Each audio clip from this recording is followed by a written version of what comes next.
This week's Parsha, Parsha Shlach, we learn the second Sicha, Shlach number 2 in Chelek Yud Gimel. Now, if you go into the Parsha, it's obviously the story of the Meraglim. Now, the Meraglim caused their chaos. The Moshe Rabbeinu davens on their behalf. Hashem makes the decision what's going to happen to them. Bamidbar Azayah Musul will die in 40 years, etc. And then after that whole story, when it comes time for the punishment of the Meraglim, in Perek Yudalit Pasuk Lamed Vav 36, suddenly the Torah comes and says, "V'ha'anashim asher shalach Moshe lasar sa'aretz," and the people whom Moshe sent to spy out the land, vayashuvu, and they returned, vayalinu alav, and they caused the entire community, as kol eda, the whole community, to complain on Moshe lo yitzidiba la'aretz by bringing out lashon hara on the land. Vayamusu ha'anashim, those people died. Moitzidiba sa'aretz ra, the people who said negative things about the land, but Magev lifnei Hashem, and the plague in front of Hashem. I understand, and this question is asked by many Mefarshim. Like, we know which people you're talking about. You could have just said Vayamusu Meraglim or Vayamusu Anashim Asher Shalach Moshe. This whole pasuk Lamed Vav seems totally redundant. Like these people, who do you think we've been talking about? The whole parsha. This is halfway through the parsha. It's in Rabbi. We know which people you're talking about. We know which people were punished. Why does the Torah have to say these people that Moshe sent out to spy out the land? These were the people that died. And Rashi goes even and seemingly even more redundant.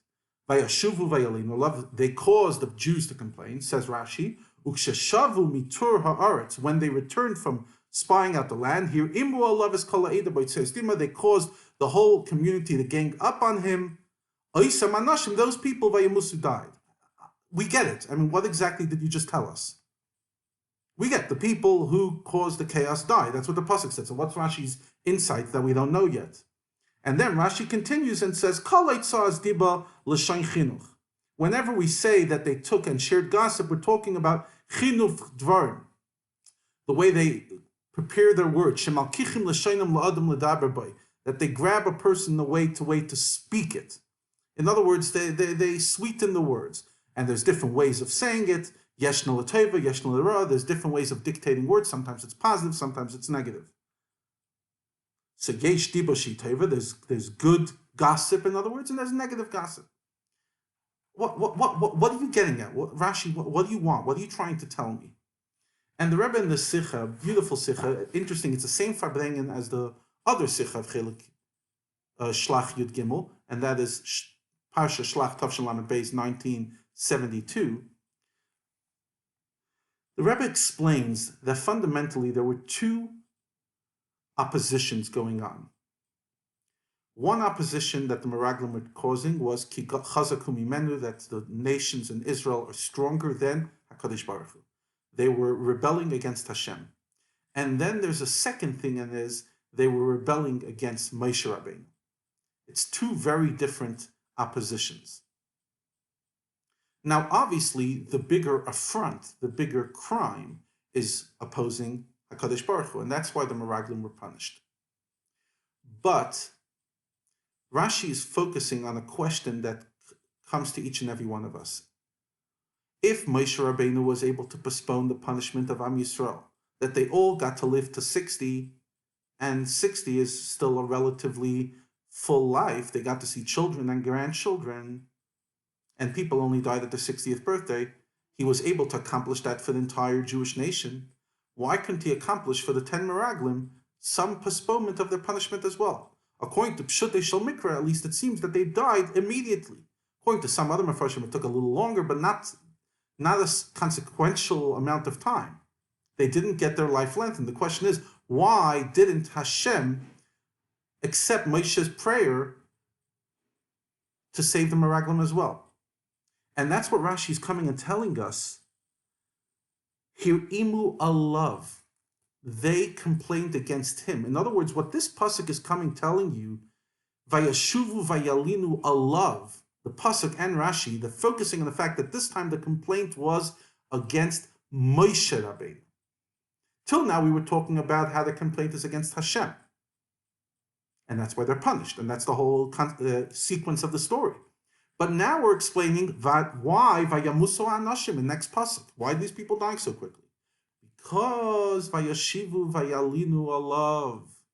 They complained against Moshe Rabbeinu, and Moshe Rabbeinu, because he was the one that was hurt by their words, in the words of the Sicha, Ein Kategar Nasa Sanegar. A prosecutor cannot become a defender.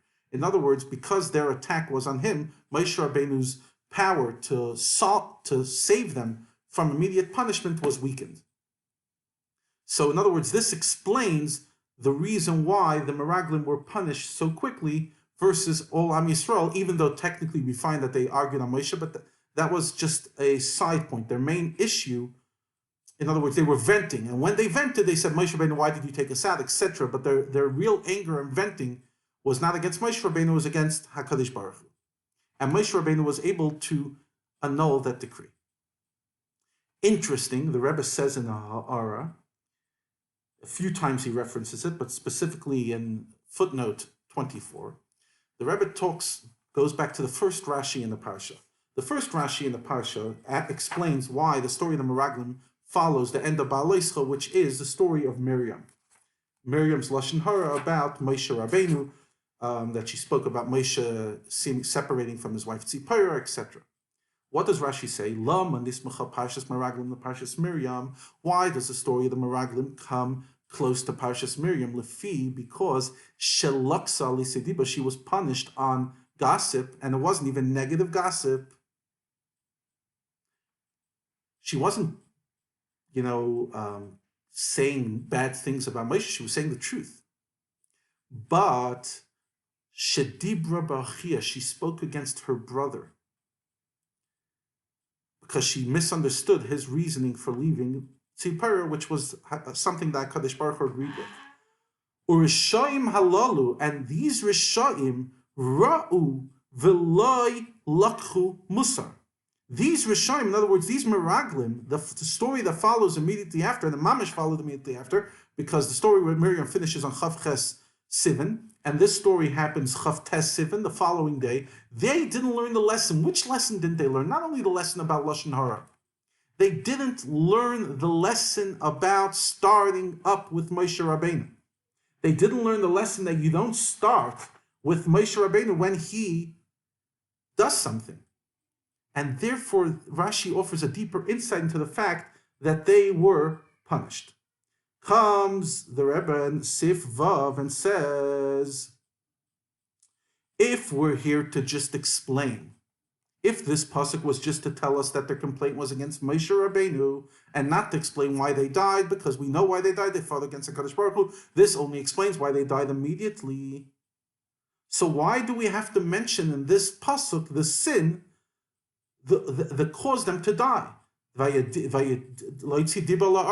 they spoke gossip about the land. This has nothing to do with this context. So back to the pasuk, that's enough. What's lahaitzi dibal la'aretz? What's that coming to tell you? Comes Rashi and starts telling you, we're not over here talking about a sin. That's why Rashi says, you sweeten words. In other words, the pasuk is telling you that sometimes you could say something nice. Anything you say, because they spoke about Moshe Rabbeinu, therefore, regardless of what they said, they lost their privilege that Moshe could defend them, because now he was a negea b'davar, he was involved.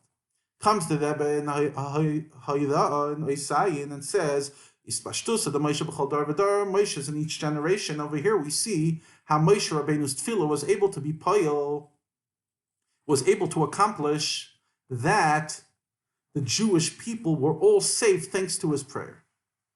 Just see how much a Nasi Adar can have an accomplishment in that way. What's interesting is if you look in all the sichos we've been learning, many of the sichos that we've been learning in the last few months, Chelik Yud Beis, Chelik Yud Aleph, a lot of the sichos come back to the same nekuda of the indisputable need for a Moshe Rabbeinu. And interesting, they often bring this, the Rebbe brings often the same source that he brings here in Ara 39, Whoever has a sick person at home, should go to a wise man. So it's almost like in those years, the Rebbe is creating the Torah basis and emphasizing the Torah basis to have a Nasi Yisrael. And you might have heard about the voice note that's been going around from Rabbi Shapiro, where originally in the Sicha that they prepared for the Rebbe to edit, they added that the point that Moshe Rabbeinu that the Espashtus of the Moshe in each generation cannot defend the people that go against him. And the Rebbe took that out. And the Rebbe wrote very strong words, because Espashtus of the Moshe is even able to stand against and defend those who go against them, like Tanya and Perik Beis says. So it's a very powerful lesson about the fact how important it is to have iskashrus to the Rebbe, who literally is the one that davens on our behalf and could save an entire nation, and not only give them a life without dignity, but a life of dignity. The Yidden that lived in the Midbar got to live in dignity for 40 years. And please God, the Rebbe should be nispal on each and every one of us that we should have kol hamitzdarech kol tuv sela.